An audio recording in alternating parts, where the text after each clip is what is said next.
ہم اب سوچ رہے ہیں کہ مکمل کی شادی کر دیں، تمہارا کیا خیال ہے؟ مکمل تو شاید فریش ہونے گئی تھی، جبکہ اب روحی اور ماہم لان میں بیٹھی چائے پی رہی تھی۔ ماہم کی بات پر روحی ہلکی سی حیران اور پریشان دکھائی دی تھی۔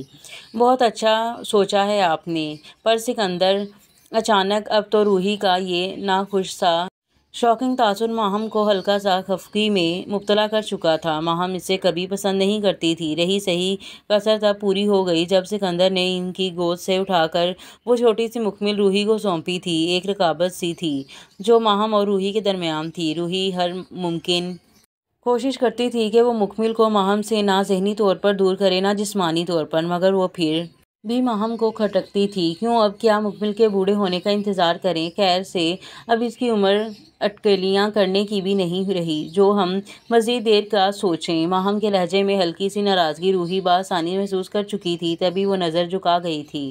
جی بھابھی، وہ تو سب ٹھیک ہے، مگر ابھی مکمل شادی نہیں کرنا چاہتی۔ روحی نے پھر سے نظر اٹھائے ان کی جانب رخ پھیرے تشویشناک انداز میں کہا، جس پر ماہم ایک دفعہ پھر روحی کو اپنی سخت نظر میں جکڑ چکی تھی۔ تو بھئی تم کس کام کی ہو پھر آخر؟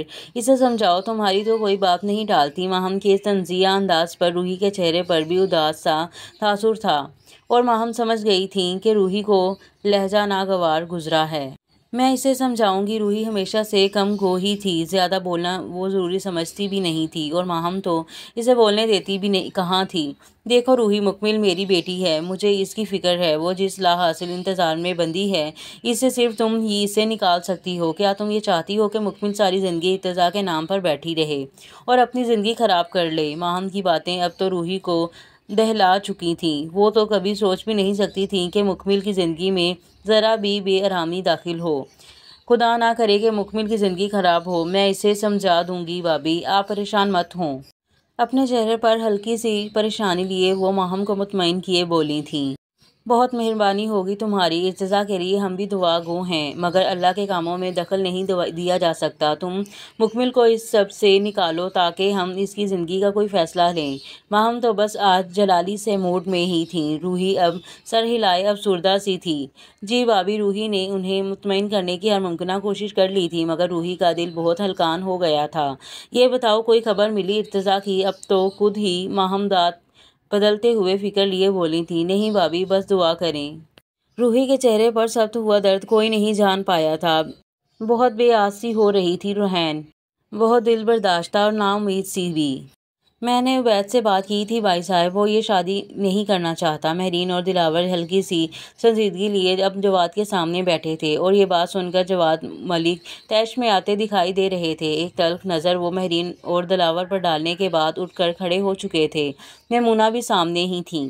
بہت خوب، یعنی تمہارا بیٹا اس قدر خود سر ہے کہ اب وہ باپ کے کہے کو بھی کسی کھاتے میں نہیں رکھتا۔ یہ تربیت کی ہے تم دونوں نے اس کی، اور تم دلاور، تمہیں تو بڑا مان تھا کہ تم عبید ملک کو ایک مثالی بیٹا بنا دو گے۔ یہ مثال بنائی ہے تم نے۔ دلاور اور مہرین دونوں ہی جواد کے اس طنز پر پتھر سے بنے کھڑے ہوئے تھے۔ بے یقینی ان دونوں کے چہروں پر رقص کر رہی تھی۔ آپ ایسا کیوں کہہ رہے ہیں؟ محض شادی سے انکار خود سری نہیں ہے، نہ اس میں تربیت کا قصور ہے۔ سب کو اپنی زندگی کے فیصلے کرنے کا حق ہے۔ مجھے آپ کا یہ عجیب انداز سمجھ نہیں آ رہا۔ دلاور تو شدید ذہنی دباؤ اور جھنجھلاہٹ کا شکار ہوئے بولی تھی۔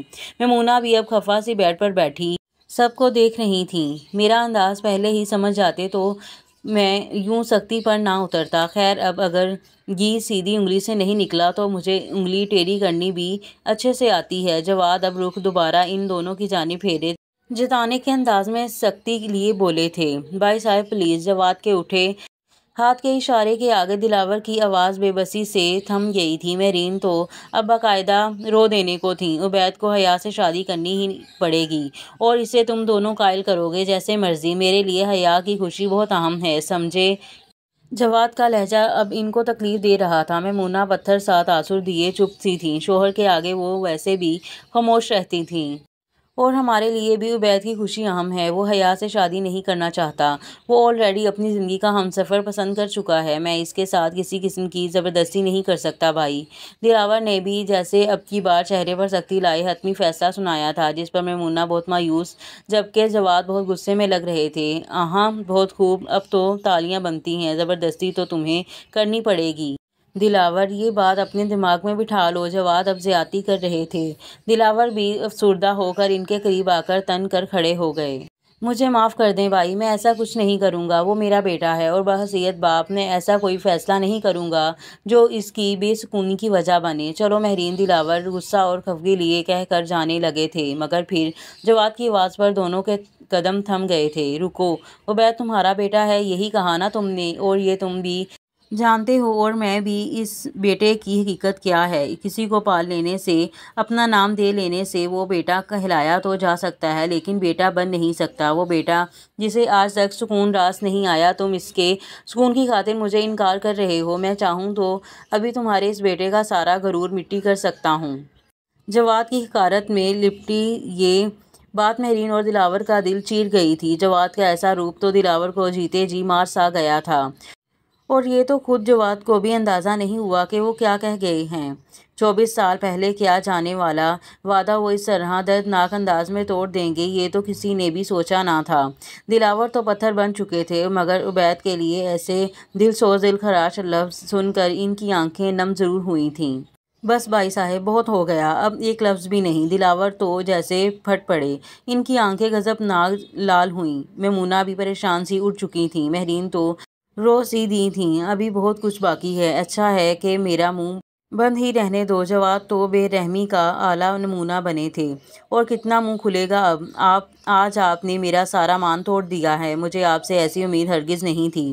ارے کون کہتا ہے کہ وہ میرا بیٹا نہیں، بیٹوں سے بڑھ کر ہے، اور دنیا کی کوئی طاقت اسے ہم سے جدا نہیں کر سکتی۔ آپ بھی نہیں۔ دلاور کی آنکھیں دکھ میں شدید نم سی ہوئیں۔ یہ سب جذباتی باتیں ہیں دلاور، میں بس اتنا کہہ رہا ہوں کہ میں اس تمہارے دکھیارے اور نیارے بیٹے کی وجہ سے اپنی سگی بیٹی کو دکھ پہنچنے نہیں دوں گا، اور اگر عبید نہ مانا تو میں قسم کھاتا ہوں کہ اسے اس کا نام، اس کی پہچان اور اس کا غرور ایک لمحے میں چھین لوں گا۔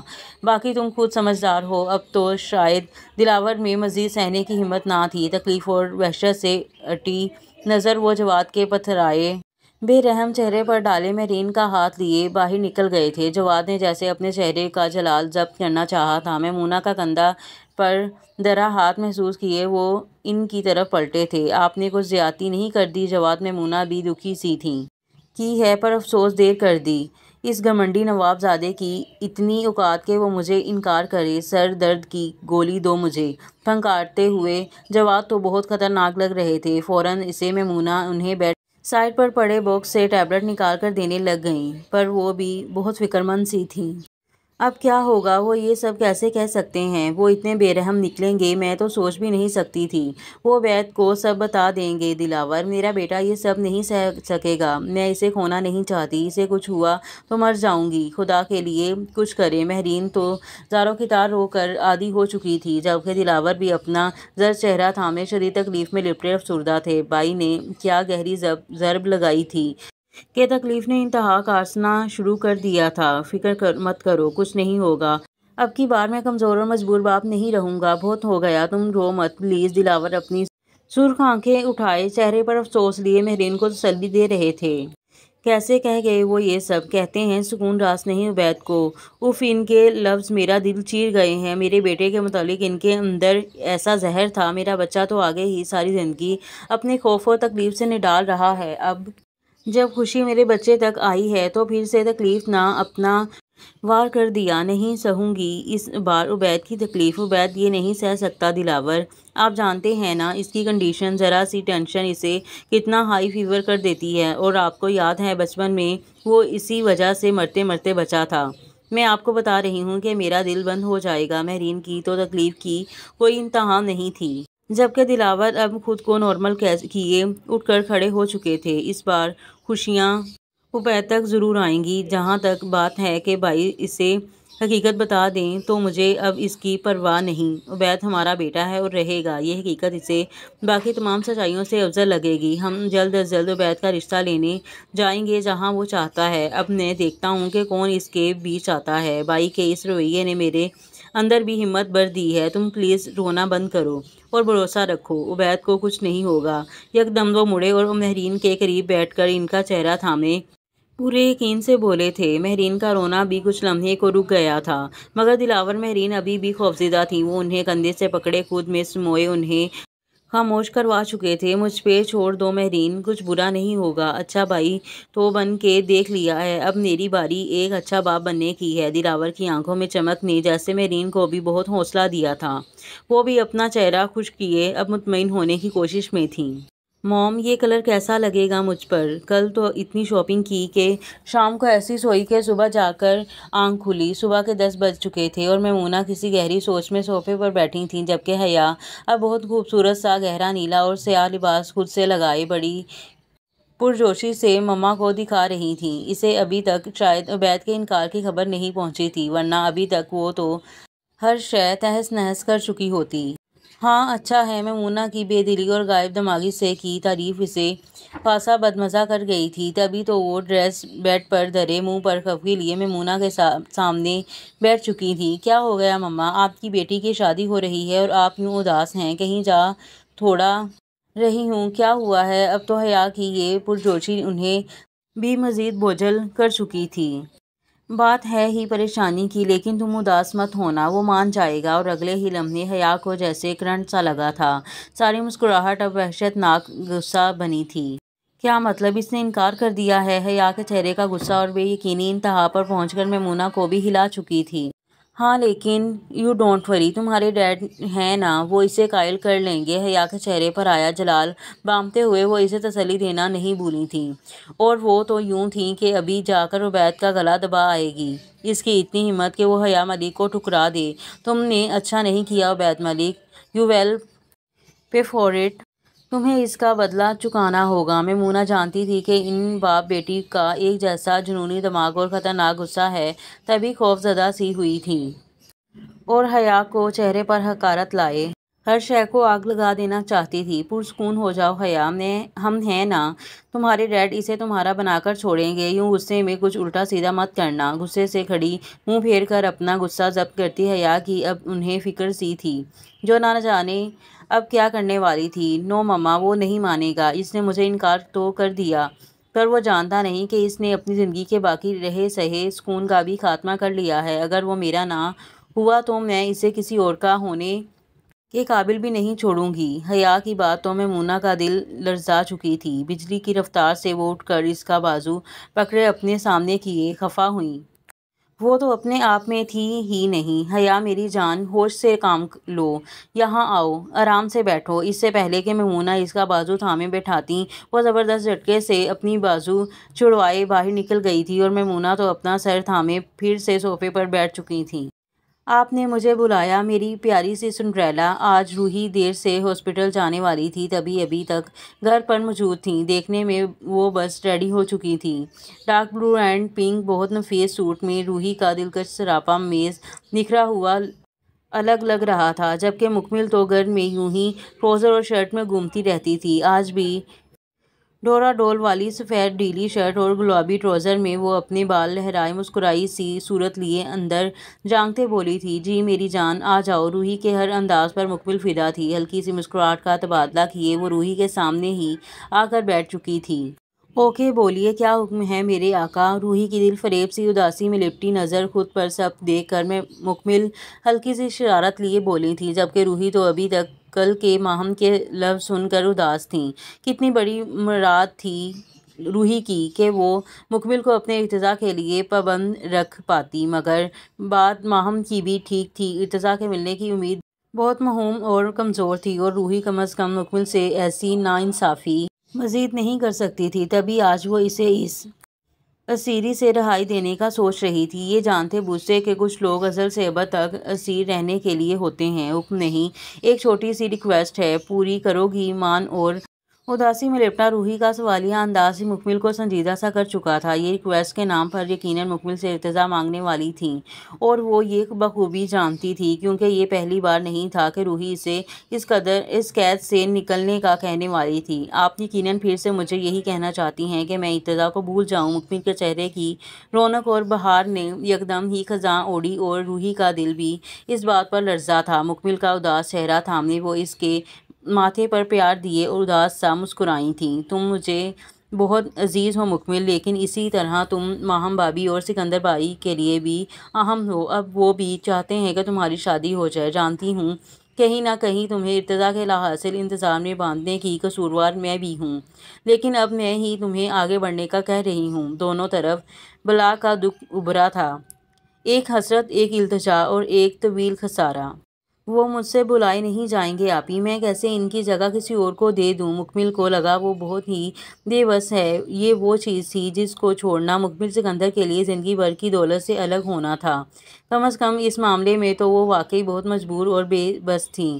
روحی اب دکھ سے اسے ساتھ لگا چکی تھی۔ نکاح ہوتے ہی تم یہ خواب سی محبت بھول جاؤ گے، جب کوئی حقیقت میں تم تک آئے گا تو پھر تمہارے لیے وہی سب سے پیارا ہوگا۔ میری جان، میں بہت تھک چکی ہوں، تمہاری اس اداسی کا بوجھ مجھے مزید کمزور کر رہا ہے، ہو سکے تو مجھے اس سے بری کر دو، میں بہت گلٹی فیل کر رہی ہوں۔ ریحان کی اداس سی آواز پر مکمل اس سے الگ ہو کر رخ پھیرے روبرو ہوئی۔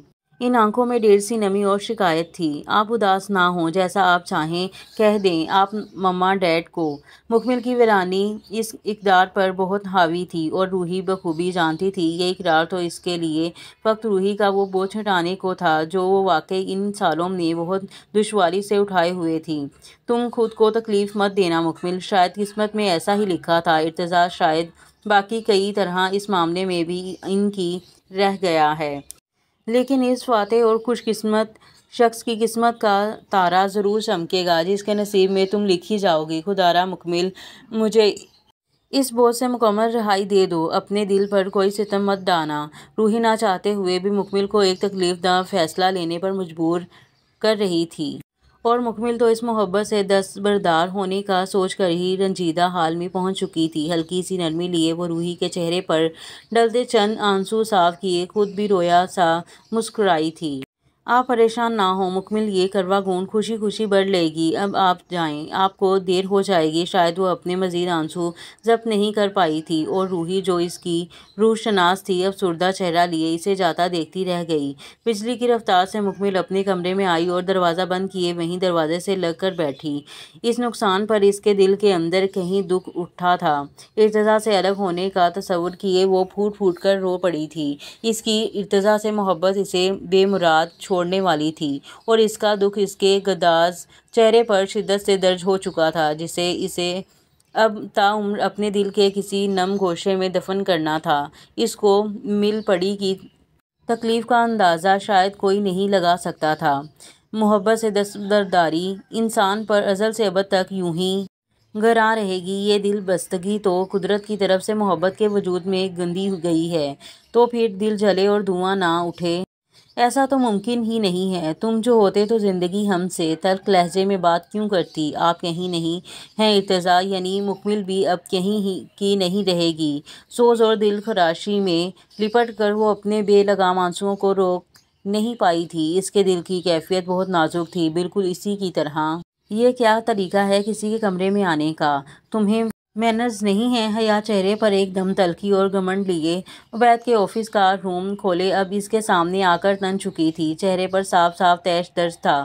خود عبید کو حیا کی یہ جذباتی حرکتیں زہر لگتی تھیں۔ چہرے پر کھوی لائے وہ اسے باقاعدہ لیپ ٹاپ سے نظر ہٹائے گھور کر بولا تھا، جسٹ شٹ اپ، تمہاری ہمت کیسے ہوئی کہ تم نے مجھے انکار کیا؟ بولو۔ اس سے پہلے کہ وہ عبید پر غضبناک ہو کر چڑھ دوڑتی، خود عبید لیپ ٹاپ سائڈ پہ کیے اٹھ کر اس کے سامنے آیا۔ آج وہ اپنے جلال میں آیا ہوا تھا، اور حیا اس کی آنکھوں میں وفا اپنے لیے امڑتی حقارت دیکھ چکی تھی۔ انکار کرتا آیا ہوں اور کرتا رہوں گا۔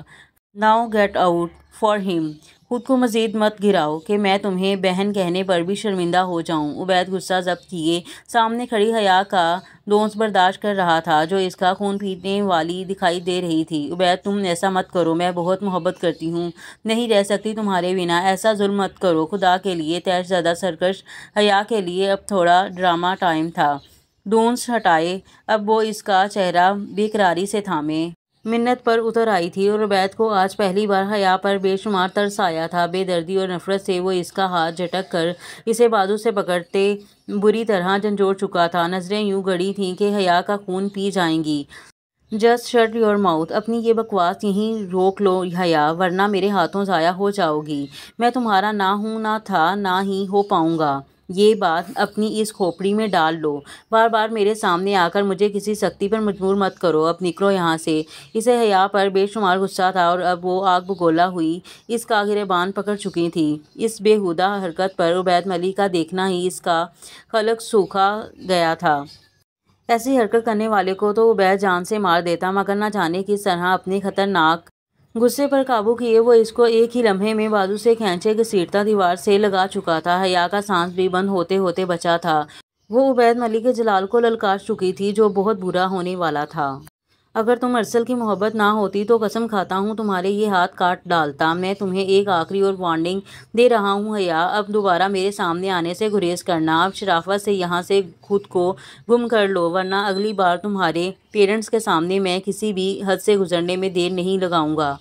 یہ بات تو خود حیا کے لیے شاکنگ تھی۔ بہت عرصے سے وہ ارسل کی خود پر نظریں محسوس کرتی تھی۔ اب یہ انکشاف جو غصے میں عبید نے منہ سے نکل گیا تھا اسے مزید خوفناک اور پتھریہ تیش دلا چکا تھا۔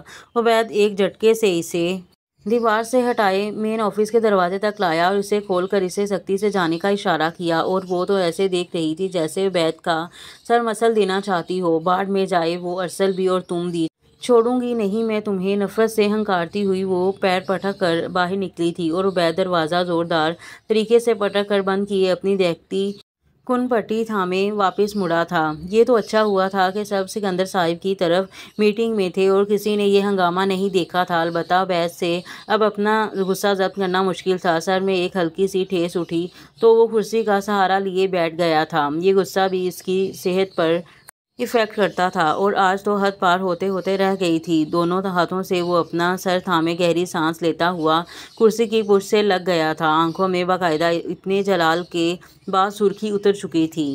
اور یہاں پر ایپیسوڈ کا اختتام ہوتا ہے، اور ملیں گے اگلے ایپیسوڈ میں۔ چینل کو لائک کر دیں، سبسکرائب کر دیں، بیل آئیکن کو کلک کر دیں، اور مجھے دیں اجازت۔ اللہ حافظ۔